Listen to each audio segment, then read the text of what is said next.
네, YTN 라디오 이전의 뉴스 정면 승부 2부 시작합니다. 수요일 이 시간에는 정치권 이슈를 종합적으로 찔러보고 날카롭게 분석해서 똘똘한 해법까지 제안해보는 순서죠.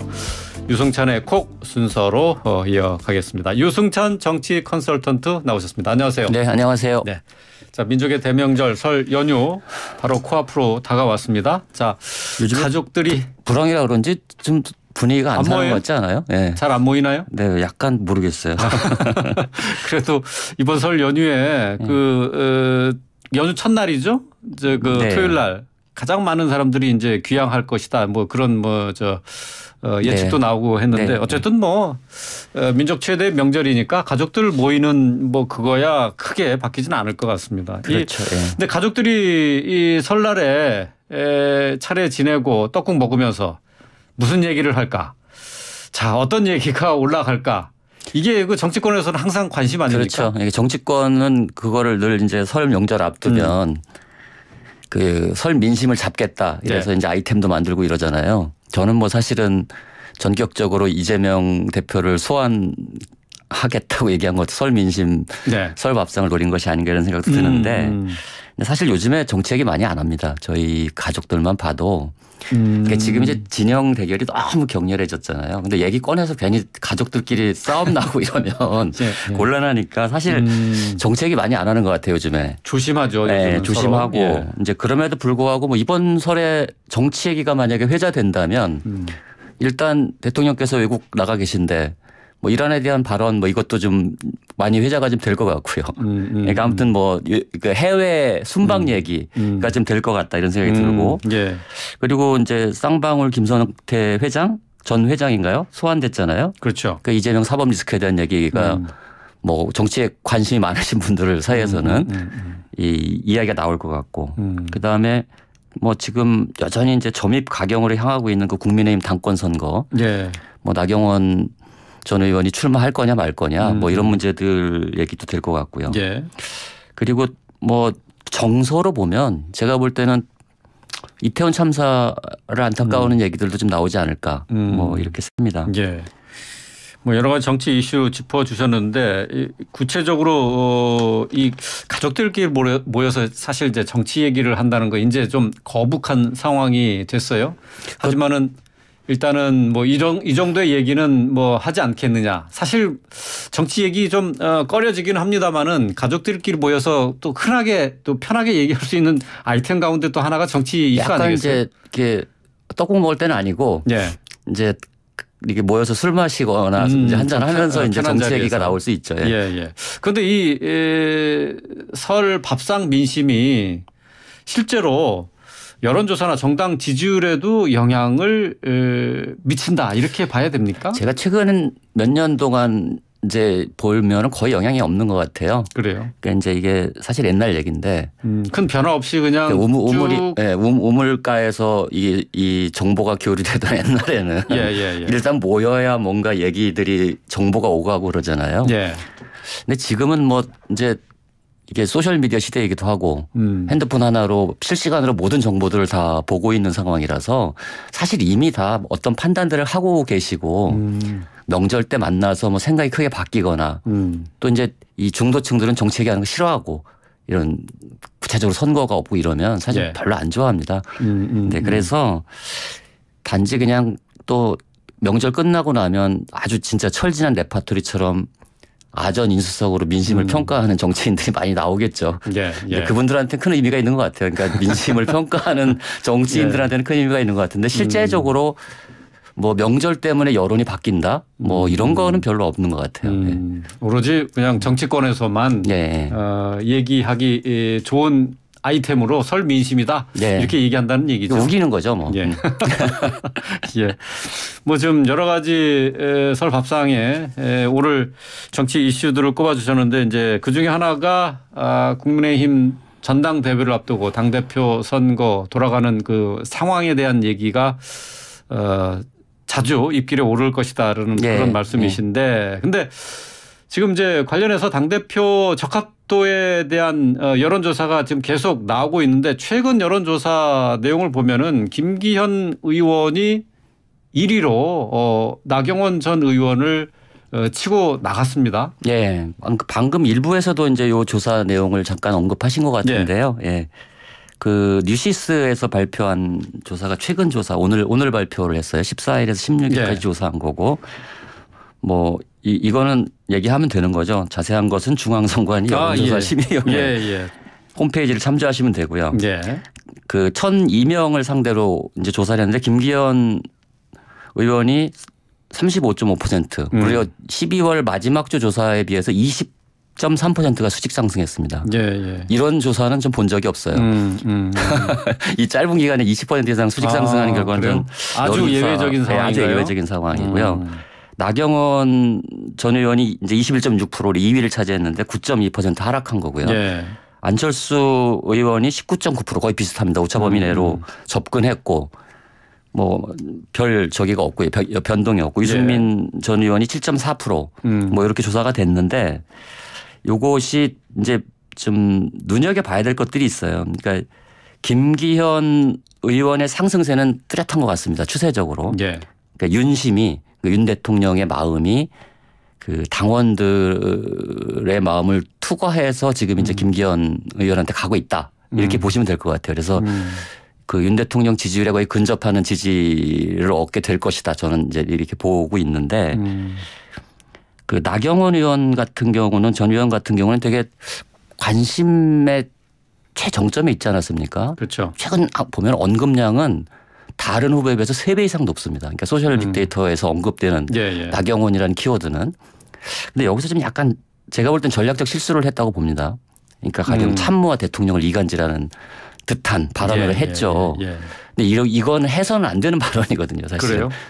둘 다한테 좋은 얘기를 들을 수가 없잖아요. 대통령을 허수아비로 만들거나 참모를 이강꾼으로 만들거나 이런 거잖아요. 자기 정부인데. 하지 말아야 될 발언이었다고 저는 보고 이것이 좀 당원들한테 좀 약간 실망을 끼친 게 아닌가. 그건 뭐 굳이 그렇게 얘기할 필요 없죠. 대통령이 자기를 해임했는데 이건 대통령의 뜻이 아니다. 이렇게 해석을 해버리면 대통령은 뭐가 되고 그죠? 참모는 뭐가 되고 이걸 지켜보는 당원은 뭐가 되겠습니까? 근데 나경원 전 의원 입장에서는 지금 본인에 대한 비토 세력이 바로 친윤 그룹 아닙니까? 그러면 친윤 그룹과 대통령과는 좀 분리해서 대응해야 되겠다. 당연히 그렇게 가야 되는 건 아닌가요? 그런데 대통령을 모욕하는 게 되잖아요. 대통령이 허수아비입니까? 아니, 그러니까 어쨌든 그래서 발언 내용이 좀 적절하지 않았다고 보고 이게 당원들한테 굉장히 좀 실망을 끼친 것이 아닌가 이런 생각이 들고요. 그리고 다만 이제 이 조사가 그 국민의힘 지지층을 상대로 한 건데 표본이 너무 작습니다. 그러니까 397명이고요. 응답률이 1.2%에 불과합니다. 일반 ARS 조사보다도 응답률이 한 3분의 1 정도밖에 안 돼서 편차는 좀 있을 거다. 저는 이렇게 보고 있고요. 그리고 지금 주목해 봐야 될 것이 그 나경원 의원의 출마 여부가 있고요. 하나가. 또 2등 전략을 취하고 있는 안철수의 이제 약진 여부입니다. 그러니까 안철수 의원이 지금 2등 전략을 자기들이 내세우고 있거든요. 결선 가서 뒤집겠다는 거잖아요. 그래서 지금 그런 얘기들이 부쩍 많이 나오기 시작했습니다. 국민의힘 내부에서도 그렇고 정치권 내에서도 이러다가 안철수가 2등해서 결선에 뒤집는 거 아니냐.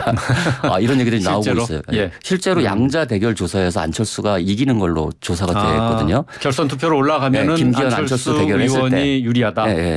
그래서 이 2등 전략 앞으로 국민의힘 당권 선거에서는 안철수 2등 전략이 어떻게 될 것이냐, 2등을 할 것이냐, 뭐 여기에 또 이 관심이 쏠리지 않을까 이렇게 생각합니다.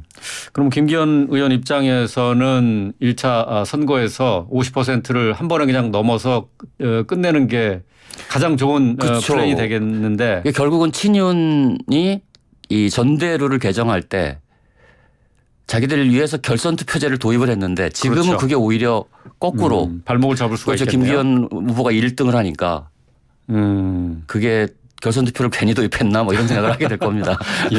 지금 김기현 의원의 여론조사상에 나타나는 적합도가 지금 이제 나경원 전 의원을 계속 앞서고 있는 상황이에요. 그런데 이게 일시적인 것인지 아니면은 반전의 계기를 잡은 것인지 이건 어떻게 판단해야 될까요? 저는 윤심이 당원의 마음들을 투영된 결과들이 나오고 있잖아요. 그래서 김기현 의원이 1등을 유지할 것 같아요. 저는 당분간. 2, 3등을 둘러싸고 만약에 나경원 의원이 출마한다면 예. 나경원 안철수가 2, 3등을 둘러싸고 쟁탈전을 벌일 것이다. 저는 이렇게 보고 있고. 예. 근데 이제 지금 이 아까 제가 응답률 얘기를 해드렸잖아요. 예. 지금 국민의힘 당원이 80만 명 정도라고 지금 얘기가 나오는데 예. 이 가운데 절반인 40만 명이 이준석 대표 시절에 입당한 분들이에요. 네, 네, 이 사람들 마음을 정확하게 알 수가 없어요 지금. 그러니까 국민의힘도 굉장히 지금 예측하기가 되게 어려운 네. 이 새로 들어온 당원들이 도대체 어떤 생각을 할 것이냐. 이것이 가장 큰 변수라고 보고요. 그리고 이 당대표 선거가 본격화되면서 이준석 전 대표가 누구를 지지할 것인가. 이것도 굉장히 중요한 변수가 되지 않을까. 여러 가지 변수들이 좀 존재합니다. 그러니까 일단 대통령의 마음을 얻은 김기현 후보가 앞서갈 것이 예상되지만 네. 예측하기 어려운 변수들이 존재하고 있다. 이건 또 분명해 보입니다. 그러니까 이준석 대표가 또 어떤 입장을 보일 것인가 이것도 네. 이제 살펴봐야 된다는 건데. 그렇죠. 네. 지금 전체 당원이 80만 정도로 추산을 하고 있는데 그 가운데 절반 정도가 이준석 대표 때 그렇죠. 그러니까 이준석 대표가 당대표가 된 이후에 들어온 당원들이라는 얘기죠. 그렇죠. 그래서 2030 비중이 거의 30% 가까이 된다고 해요. 그러니까 이것이 물론 이제 이분들이 투표를 얼마나 할 거냐. 예, 예. 그리고 누구를 지지할 거냐. 예. 이거에 따라서 지금 여론조사보다는 다른 결과가 나올 수도 있다.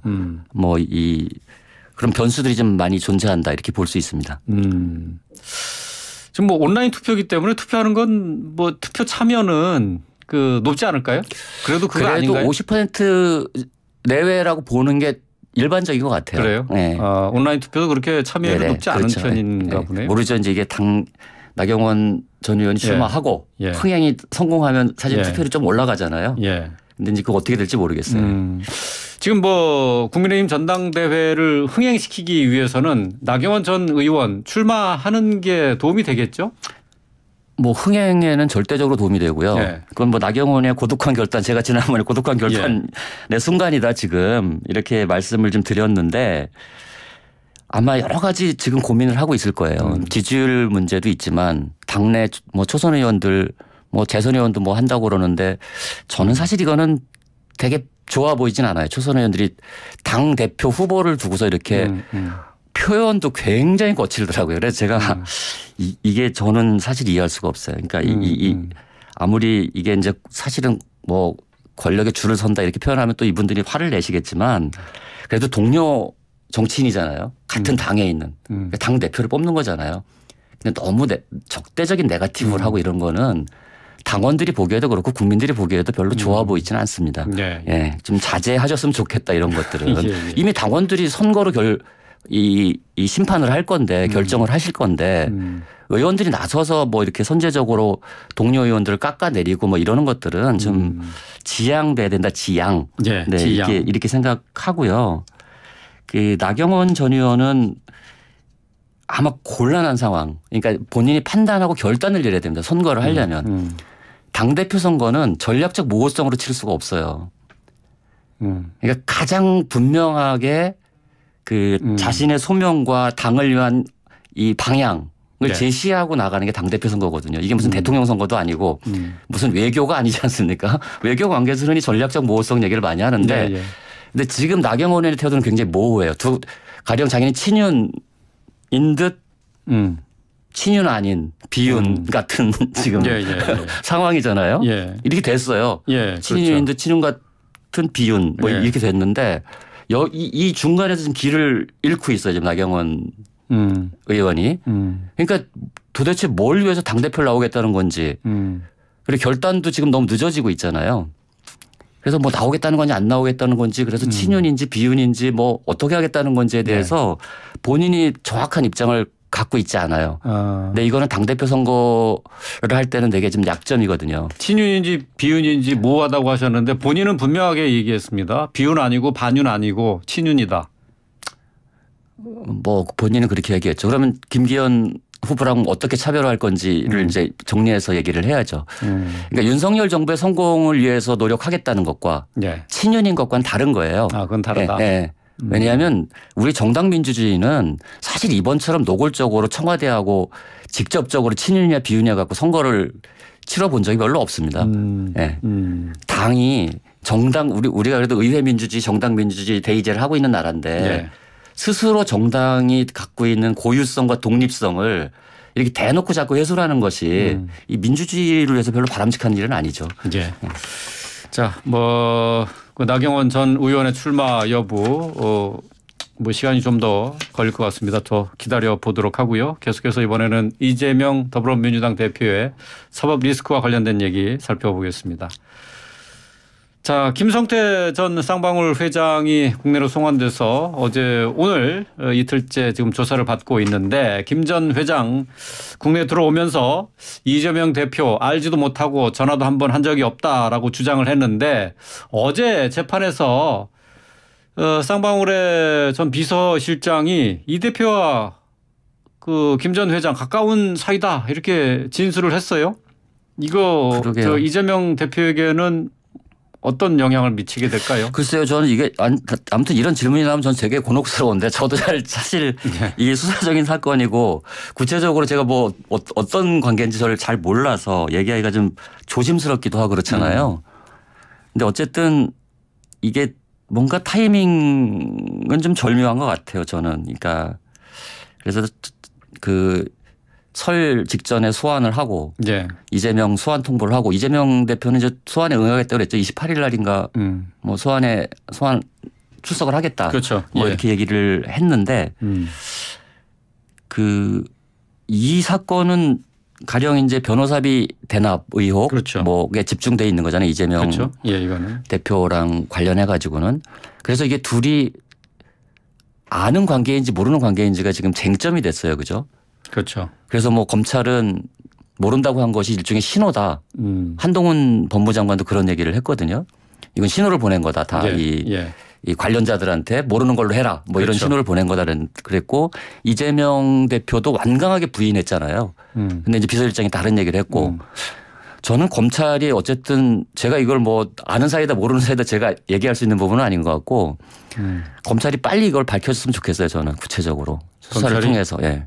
이건 검찰이 해야 될 몫이지. 그러니까 이제 지금 조사를 하고 있는 건데 그 서로 이제 이재명 대표나 김성태 전 회장이나 서로 모른다고 했으니까 사실 그 여권에서는 이재명 대표가 지금 쌍방울과의 관계는 뭐 내복 하나 사입은 거밖에 인연이 없다라고 했고 전혀 그 표현도 되게 인상적이에요. 그렇죠. 내복 하나 사입은 거밖에 없다. 그러니까 이게 이제 부메랑이 될 것이다 이렇게 얘기했거든요. 만약에 사전에 알았던 관계라는 증거가 나오면 이거는 사실은 예전에 김문기 씨를 모른다고 했던 거랑은 차원이 좀 다를 거예요.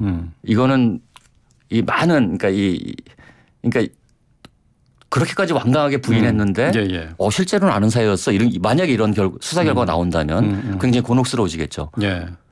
근데 김성태 전 회장이 언론과의 인터뷰한 내용도 조금 앞뒤가 좀 안 맞는 면이 좀 있어요. 네. 이재명 회장과는 전혀 뭐 일면식도 없다라고 얘기했지만은 그 뒤에다가는 또 이재명 대표 때문에 인생이 초토화됐다 이렇게 얘기를 했어요. 일면식도 없는 사람이 어떻게 자기 인생에 영향을 주고 인생을 망가뜨릴 수 있느냐 그런 반론들이 나오고 있어요.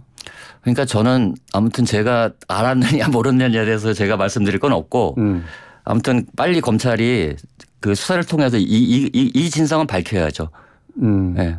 그래서 저는 뭐 비교적 쉽게 밝혀질 수 있을 거라고 보십니까? 저는 그렇게 봐요. 과거 행적이나 여러 가지 이제 교차 조사를 할 거잖아요. 예. 그러면 알았는지 몰랐는지는 쉽게 밝힐 수 있는 일 아닌가 이렇게 생각이 들어요. 근데 그 와중에 또 이제 이게 오늘도 무슨 사진 한 장이 되게 화제가 됐잖아요. 예. 김성태 회장이랑 같이 찍은 사진이다 손을 그랬는데 잡고 찍은 사진이 있었죠. 그게 아니고 가족 사진이다 이런 논란들이 이제 계속 이어지고 있는데 아무튼 저는 이 관계를 검찰이 빨리 수사를 통해서 밝히는 것이 이 사건을 한 걸음이라도 좀 제대로 진전시킬 수 있는 방법이지 이렇게 추측성 보도들이 너무 난무하는 것 이게 과연 바람직한 일인가 이런 생각은 들어요. 네. 알겠습니다. 이제 설 지나서 이재명 대표가 또 대장동 또 위례 신도시 개발 사업과 관련해서 검찰의 소환 조사를 받기로 했다고 했는데 또 그때 또 어떤 얘기가 나오게 될지 또 지금 이제 김성태 전 회장 같은 경우 검찰 조사를 받고 있습니다만 곧 구속영장을 청구할 것으로 보이는데 예. 김성태 전 회장이 좀 생각보다는 뭐 변호인의 조력을 받고 있는 것 같기는 합니다만은 조금 약간 허술해 보이기도 하고 쉽게 검찰 수사를 통해서 여러 가지 밝혀질 게 많이 있지 않을까라는 생각도 좀 들기도 해요. 예, 그동안 이제 한 발언들만 놓고 보면 되게 좀 심리적으로 좀 불안정한 상태가 아닌가 하는 생각도 좀 들고요. 그래서 굉장히 뭐 이외에도 굉장히 많은 이야기들이 나올 수도 있겠다. 특히 여기는 이제 뭐 그 변호사비 대납뿐만 아니라 그 북한 뭐 자금 뭐 예, 예. 이런 문제들도 있잖아요. 이화영 송금 의혹도 있죠. 이화영 그 전 부지사와 관련된 얘기들도 있고. 그래서 검찰 입장에서도 뭔가 그 전방위적으로 좀 오랫동안 준비해온 예. 거잖아요. 검찰은.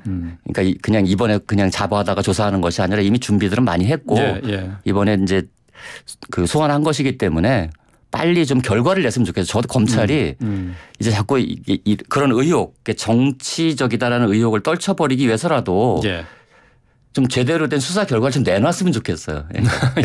예. 그렇습니다. 뭐 지금 뭐 검찰의 수사가 지금 뭐 윤석열 정부로 바뀐 이후에 8달 넘게 지금 진행이 되고 있는데 뚜렷하게 이 혐의점을 명확하게 밝혀줄 만한 것들이 아직 나오지 않고 있다. 그런 지적도 있거든요. 이번에 또 소환됐는데 또 뭐가 없으면 이거 검찰이 역풍을 맞을 가능성도 있습니다. 예. 검찰도 역시 시간과의 싸움이 될 것 같습니다.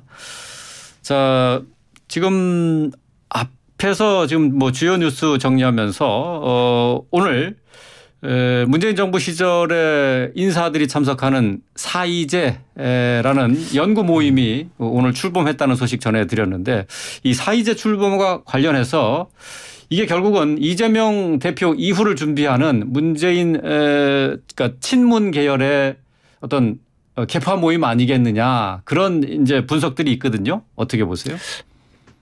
뭐 그럴 수도 있는데 저는 이제 그 반명을 위한 모임 같지는 않아요. 지금 그러니까 이게 뭐 본격적으로 정치인들이 등장을 해서 뭔가를 해보겠다고 하는 모임 같지는 않고요. 네.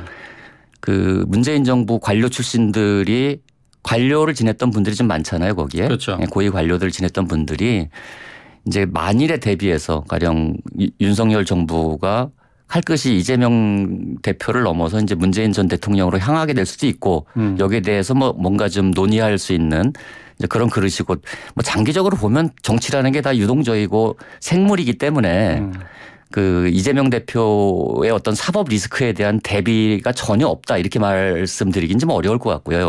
예. 그리고 또 최근에 이제 이 선거제도 개편 뭐 개헌 논의와 관련해서 그 민주주의 4.0인가요? 거기에서 이제 세미나도 하고 그랬잖아요. 그러니까 거기도 이제 보면은 그 이 친문에 있었던 분들이 꽤 있어요. 그러니까 그렇죠. 꽤 있고 정세균 총리를 비롯해서 전해철 뭐 의원도 김종민 있고. 의원도 있고 그래서 거기서 김종민 의원이 발제를 했죠 이번에. 그래서 저는 그래도 놀란 게 김종민 의원 발제를 보면서 좀 옛날하고 좀 달라진 게 되게 유연해졌더라고요. 선거제도는 절대 악도 절대 선도 없으니 한 3가지 정도 안을 동시에 검토하자. 뭐 이렇게 얘기를 했어요. 그러니까 3가지 정도라는 게 이제 그 대선거구제가 있고 그다음에 그 이재명 대표가 얘기하는 그 권역별 비례대표제가 있고 그다음에 대통령 결선 투표제 이건 이정민 대표도 이제 얘기를 한 거잖아요. 그래서 이렇게 유연하다 하면 뭔가 또 협상의 여지도 있는 것이 아닌가 뭐 이런 생각이 들기도 해서 좀 약간 희망적인 생각도 들었어요 이번에 선거제도 개편에 대해서. 그 여야 의원 70여 명 정도가 참여를 했는데 초당적 정치개혁 의원 모임 여기에 좀 어느 정도 정치 개혁을 위한 어떤 마중물 같은 그런 역할을 좀 기대해 볼 수 있지 않겠느냐 그런 뭐 전망도 같이 맞습니다. 이게 대통령 국회의장 뭐 초당적 모임 이게 다 있으니까 뭔가 한번 해보면 좋겠어요. 알겠습니다. 자 오늘 정치권 이슈 살펴봤습니다. 유승찬 정치 컨설턴트와 함께했습니다. 고맙습니다. 네, 고맙습니다.